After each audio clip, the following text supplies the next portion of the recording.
panel discussion. Um, all right. So questions for panelists. We're going to start out. Everyone is going to introduce themselves. I can go first. So I'm Bohan Biliamna. I'm with the AI Risk and Vulnerability Alliance, and I do a mix of research. I also do consulting in AI risk management.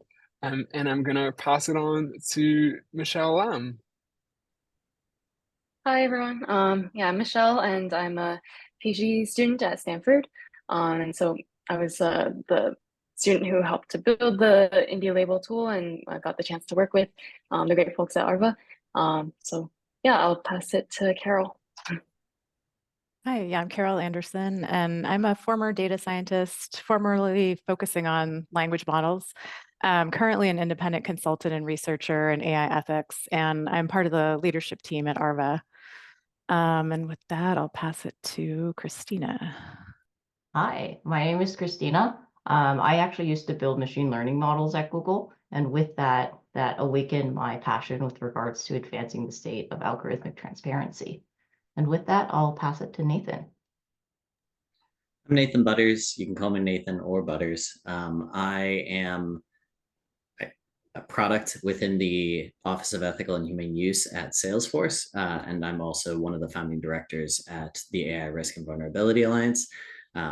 So I will be giving a little bit of an intro to what ARVA is in a couple of minutes. Awesome. Back to you, Bo. So excited to have this whole team. I'm just stoked for this discussion. First question to Michelle, who initiated this whole thing.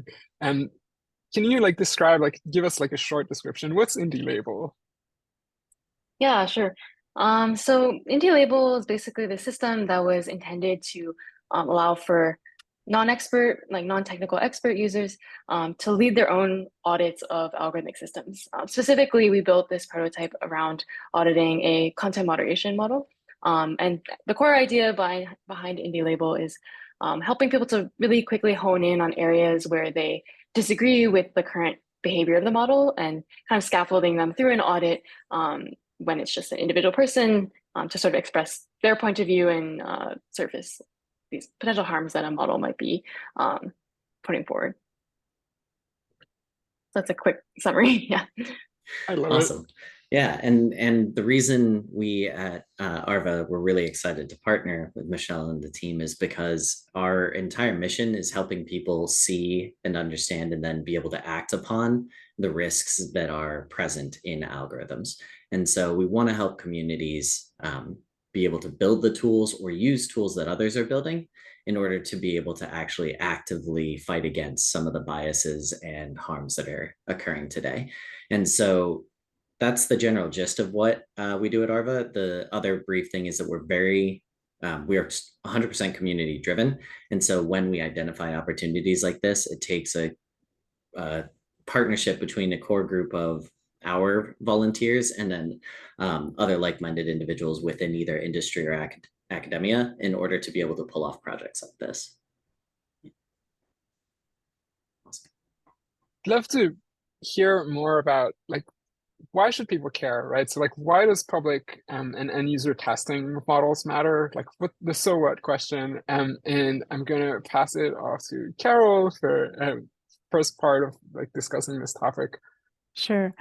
Yeah, so we know about a number of examples now where users have found problems that were in machine learning based products that had already been deployed. So just to give a few examples, one of the best known ones is in the Twitter cropping algorithm, where this was an algorithm that it would create a thumbnail out of a photo that users had uploaded. And users found that if you had people of different skin tones in your photo, the thumbnail would tend to feature a white person while cropping out people with darker skin. Another example is that users found in Google Translate that if you were translating from a language with gender neutral pronouns to one with gendered pronouns, there would be these stereotypical patterns of association between gender and profession. So for example, if the original sentence was, they are a doctor, it would get translated as he is a doctor. A third quick example is that a user discovered that Google Photos was labeling Black people in his photos as gorillas. So all of these were cases where users found something in this deployed product and the developers clearly had failed to find it before deployment. And why is this happening? There are probably a lot of different reasons, but some of the main ones are that some problems might only arise in a particular context of use, or in the users using it in a way that the developer didn't anticipate. And then developers have blind spots because of their own context, their cultural background, and their lived experiences. And probably just sloppiness is another factor, like just rushing a product out the door without testing it properly. And so users are well positioned to find these problems, and we know about these success stories where they did just that. But it could be that the ones we know about are just the tip of the iceberg, and there could be a lot of other issues that exist in products but have never been discovered. And so that points to a need to find ways to make user-driven testing easier, and ideally doing it before deployment. So I'll hand it back to you, Bo. Yeah, Christina, you wanted to add thoughts on the so what question? Yeah, I would totally concur with what Carol has been saying. I'll also add too that AI has been adopted in many cases by government agencies. And so historically, there has been a expectation of transparency. And with a lot of the new AI technologies, it's not as clear cut with regards to what is going on behind the scenes. And so by enabling public and end user testing, you can introduce or reintroduce an element of transparency back into these important areas.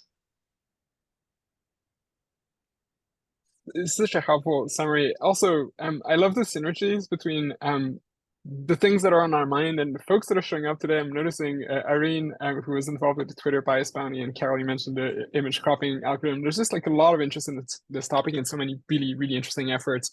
And with this, yeah, hi, it's so nice to see you. With this, we're gonna delve a little bit deeper into IndieLabel. So like what's IndieLabel? Why was it created? And also what problem is it targeting? Like what's the gap that it's trying to fill? And I'm gonna pass it on to Michelle to add a bit of the backstory. Yeah, sure. Yeah, so I guess diving a little bit more into like, yeah, what IndieLabel is. I think, yeah, similarly, I was motivated a lot by some of these emerging cases. Well, I guess previously I'd been doing some work on algorithm auditing, or had been involved in this research project where we were trying to conduct an algorithm audit. And so I think I was feeling some frustrations that there's only so much that we as auditors can test. Like, for every given project, we have to really carefully construct like what we're going to test. And there's a strong sense that like this is not covering everything. And I, as an auditor, can only anticipate so many harms when, yeah, there's a huge number of different contexts that might arise. And at the same time, I think there were these cases that were emerging that were really compelling, of cases where users were leading their own audits, kind of coming together as a crowd to surface issues, and where these issues were getting acted upon and really like getting attention. And I think that was really encouraging, as like, oh, there's this opportunity for users to get involved.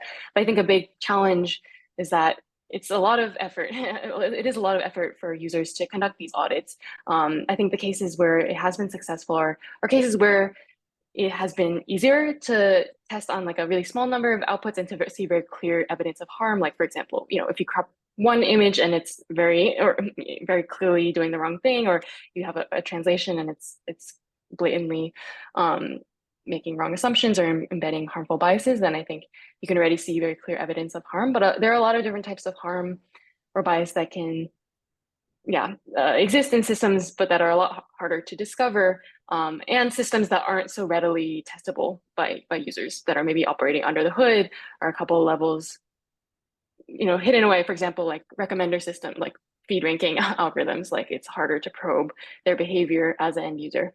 So yeah, there's that, plus the fact that even when users are able to conduct these tests, like it often depends on some element of virality to like get a lot of additional people testing, to gather together this whole set of outputs and to get the attention of the central platforms that are developing these systems. And so a lot of issues like that affect small numbers of people, but could affect them very substantially or severely, like they might not reach that level of virality. So I think the big question in my mind leading to the development of the tool is, can we lower the effort barrier to auditing? And can we allow even an individual user to surface harms that may be really important to them?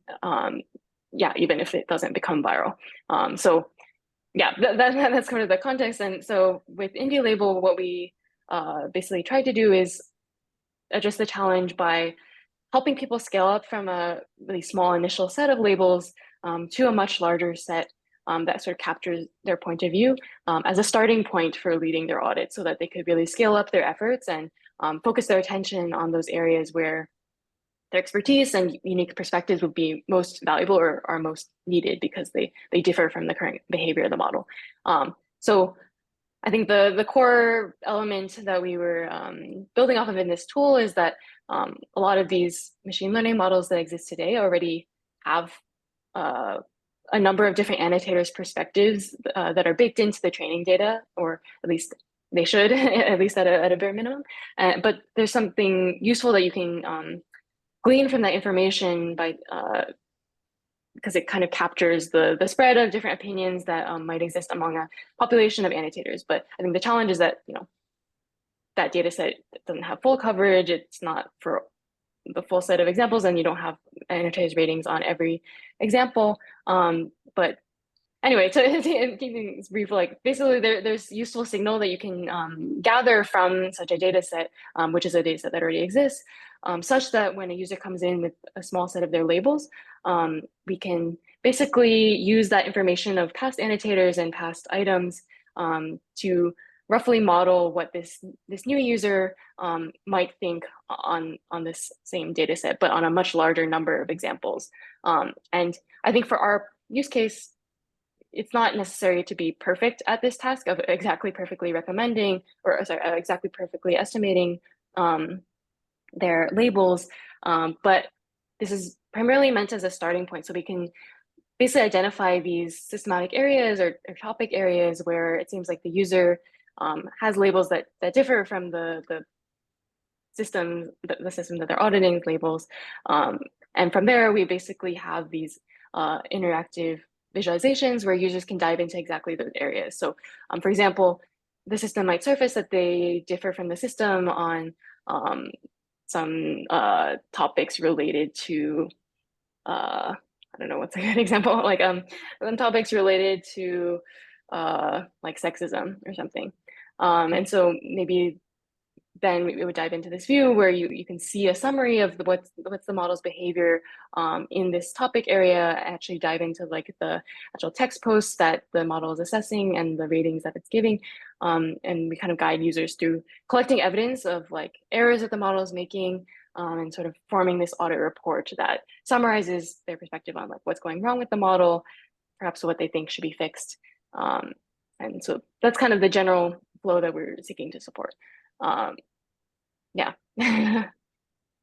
The key, and there's so many aspects to this that are super interesting. There's a thing I feel like we're going to keep like revisiting in the conversation, which is like that key component of enabling people to come in and label a handful of examples, and then using that to make predictions about areas where that person, given what they said on those handful of examples, where that person is likely to disagree with the model, like that key component of surfacing based on the little bit of signal you can get with those like handful of examples, like what might this mean for areas where the user might disagree with the model, and then enabling further exploration. Like that whole strategy is just brilliant and really important and interesting, and yeah, this is such a cool project.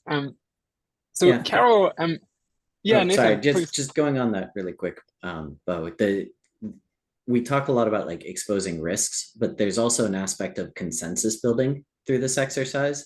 Like, how do you get a group of humans who are about to adopt a product to decide if the product actually meets their joint criteria? So one of the reasons why I was so excited for this partnership was it allows 10 people to all interrogate the model based upon their own internal mental model. and then have a conversation that is evidence driven to say, hey, this model actually meets our needs for this particular use case and context. And so that's one of the powerful things I see with these end user audits, is if we have the right technology that allows anybody to approach this, whether it's a decision maker or a community member, they can then have a conversation with the people that are around them to say, does this algorithm serve us or not? And then be able to provide evidence-driven feedback to the developer and say, hey, these are the ways in which this does not serve in this particular context. And there's a second bit of storytelling. So like we just discussed, like why IndieLabel, where does it come from? And it was like a research project published as a research paper. And then, you know, the story of like why this partnership and what happened recently. So Carol, like you found, you know, IndieLabel and we're like, oh my God, this is interesting. We should like, you know, we should do something here. And I'd love to hear that story of like, you know, like what stood out when you found the project, and what stood out as, you know, like, yeah, especially interesting, like just like, what's that story? Yeah, so one of my roles at ARVA has been to think about tools that we could either develop or provide that would help people test AI systems and identify flaws, and then also hopefully report those flaws to AVID, which is, it's one of the major projects that we have going on at ARVA, which is the AI vulnerability database, where we're trying to collect reports of flaws in AI systems. And so it was in that mindset that I came across Michelle's work on IndieLabel, and I was just immediately struck by how ingenious it was and how it just really represented a leap forward in terms of imagining how to make testing more accessible to more people. And so having read the paper, I found I really wanted to try out the app. And the code was available. So Michelle and her team had open sourced the code. And so it was possible to get it running and try it. But I also realized that probably most people wouldn't take the time to get it running. And it did take a certain amount of technical knowledge to run the code. So I thought it would be really useful if we could deploy the app itself in a public facing way, so that other people could, you know, come and just use it and become aware of just the genius of this type of approach. The last bit of storytelling we'd like to get is so we've done like follow-up. I mean, Christina and Michelle, like you did some like follow-up user studies, and love to like hear like what stood out. Like, so like you know, like you've been talking to users, you've been like putting this in the hands of people, and what stood out from those? Maybe Christina, pass it on to you. Yeah, so I did a field study in which I recruited members of the public to use IndieLabel. And some of the things that really struck to me were, first of all, people were extremely enthusiastic about being able to contribute in such an important and novel area. And with that, naturally, there was a lot of discussion with regards to the particular instances. But one thing that I found very heartening is that there ended up being a lot of discussion around the broader architecture, the broader decisions that were really made in terms of how the model is structured. So for instance, in the field study that I conducted, we were looking at the perspective API that looks at text and then essentially assigns a toxicity score, to be succinct. And what happened is that during this field study, people kept on asking about information around the context of the speech, like what was the text before and after, who was making the speech, what was it being addressed towards. And so with that, they started highlighting a lot of the areas for improvement for the perspective API, pointing out that it was very hard to make decisions without that additional context. In addition to that, one thing I found very surprising too is that through the audit, actually users gained a lot of empathy in terms of how difficult and how nuanced a lot of the areas where AI is being deployed are. And so there were a lot of comments about, gosh, this is really tough. And they gained a lot of empathy just for kind of people tackling this area in general. So we're moving to the very, very last section of our panel, and then we're going to move on to the discussion. And it's time for insights, time for takeaway. And so the first kind of insight I'd love to hear from the panelists is you get to wave a magic wand, make a wish. Like, what's one thing you want to see for the future of public testing? And I'm going to ask every one of you to chime in. So Michelle, would you like to go first? Sure. Yeah, I guess it is. I feel it's a bit hard. I mean, something that I think is an emerging space, but I guess if I were to have a magic wand for like, maybe something more along like having requirements or mandates for this sort of public testing. Because I think a challenge is that, like, yeah, we can build these systems or show the benefit of these approaches, but there's not really incentives for a lot of companies to go and do that. Like, obviously, it does take engineering work to even host these types of efforts, but it also does put them in a position of risk because people will raise issues. It's not something necessarily that they would want to always opt into. So that is something I feel would be great if it was like solved, but also I don't feel is my area of expertise, so not something I feel necessarily equipped to like assist with. But I guess something maybe more related would be like more tools and compute to like host these sorts of tools when they do exist, because I think one challenge is like, yeah, people can build these, and I think a lot of people have been building since, even when we worked on it too, more and more tools to assist public testing. But there are people who have to like maintain these tools, and like, even if companies themselves aren't hosting it, it'd be great if there was like support for that. Yeah. Carol, what about you? Yeah, I mean, it may be similar to what Michelle said. I'd like to see companies and governments provide more access to the public to test their systems, either in the form of something like IndieLabel, or, maybe providing API access to researchers, especially for systems that are impacting rights or access to resources. And I agree with Michelle that it's not going to happen unless we have a government mandate, probably, or the magic wand. Nathan? You're never going to get in the industry to actually give you direct access. As someone inside of the industry, I'm like, yeah, the magic wand is the only way to do it. But if I had a magic wand and was not trying to solve that particular problem, data tends to be the biggest problem that I run into with testing internally or in these situations, which is how do you create enough data easily to be able to actually create signal and allow people to derive insights. So I would probably focus on, can we create community-driven context-specific data sets that are not purely research-oriented, but actually, say, account for identity terms, et cetera, that we could then build tools that do counterfactual generation to be able to actually build out standardized data sets for interrogating different models within different contexts. Because I think a hard part about building this technology, like IndieLabel, is a massive undertaking to poke at one content moderation tool. And it requires a data set underneath it to make it run. You're going to need a data set with every single algorithm you want to explore. And so I think that's the loop I would try to close with my magic wand. What about you, Christina? I would also give a hearty +1 with regards to pushes for mandates and broader adoption of this work. That way, essentially, it becomes a positive reinforcement loop to address a lot of the other issues, kind of making it slower to be adopted as of today. And super short round, like final takeaway. So yeah, what's one key thing you'd like the audience to remember on the topic? And we're going to go in the same order. So Michelle?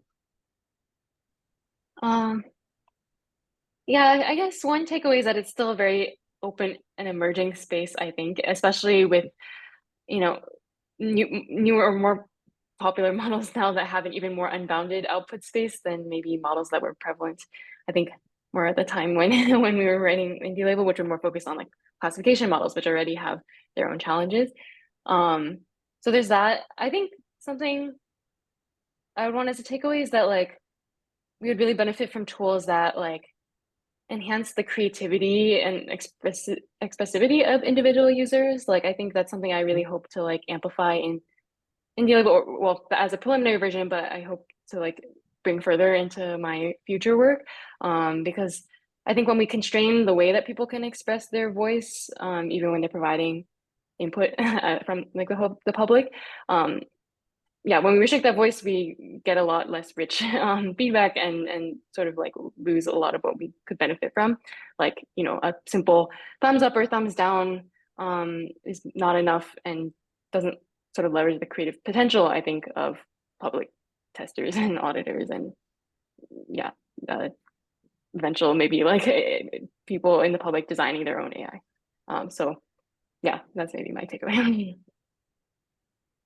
What about you, Carol? Super short takeaway. Yeah, I think this IndieLabel shows us that even though end user testing might seem like it would be very time consuming and burdensome, the IndieLabel shows us that by being smart about it, it's possible to figure out ways of making it much easier and faster. And so I hope people will take inspiration from that. Nathan?